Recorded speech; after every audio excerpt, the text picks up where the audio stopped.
اہم سوال ہے، اور اس کی اہمیت کی وجہ یہ ہے کہ آج کا جو نوجوان ہے وہ اس طرح کے شیطانی ہیلوں میں بالکل گھرا ہوا ہے۔ اور اس کی ایک مثال لے لیں کہ بھئی ہر نوجوان کے پاس آج کل موبائل ہے اور اس میں پھر انٹرنیٹ ہے، تو اس کی وجہ سے وہ اس کو ہر طرف سے شیطانی وسوسوں اور شیطانی ہیلوں کے حملوں کا شکار ہے۔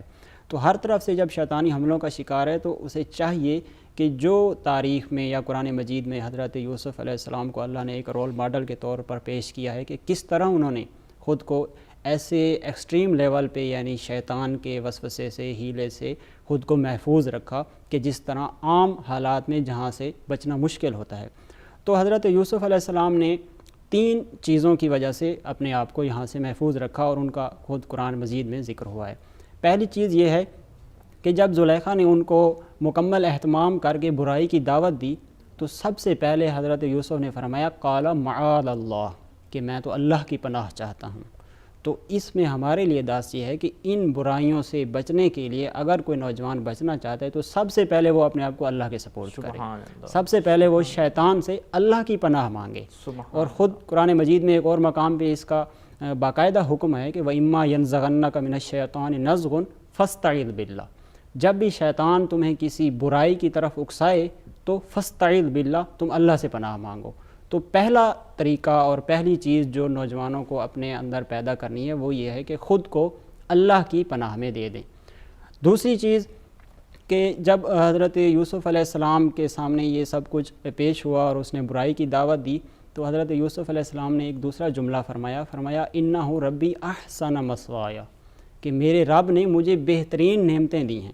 جیسا کہ ابھی ذکر بھی ہو رہا تھا کہ کس طرح کنویں سے ان کو نکالا گیا اور پھر ان کے بھائیوں کے حسد کا بھی شکار ہوا، کنویں سے نکالا گیا، بازار میں بیچا گیا، اور پھر ان کو محل تک اللہ تعالیٰ نے پہنچا دیا۔ تو اتنی ساری نعمتوں کے بعد اب میں اس اللہ کی نافرمانی کر دوں جس نے مجھے محل تک پہنچا دیا ہے۔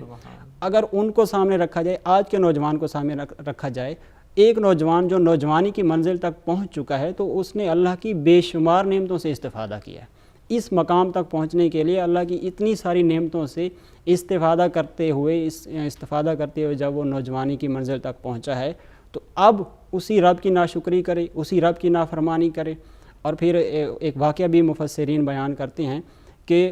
زلیخا نے دیکھا کہ اس کے کمرے میں ایک بت پڑا تھا تو اس نے اس پر پردہ یعنی کپڑا ڈال دیا۔ تو حضرت یوسف نے پوچھا کہ یہ کیا ہے؟ اس نے کہا کہ یہ میرا خدا ہے، تو مجھے حیا آتی ہے کہ میں اس کے سامنے یہ برائی کروں۔ حضرت یوسف نے فرمایا کہ میرا رب جو ظاہر و باطن کو جانتا ہے، جو دل کا حال جانتا ہے، تم اس بت کے سامنے برائی نہیں کرتی، میں اس اللہ کے سامنے برائی کروں۔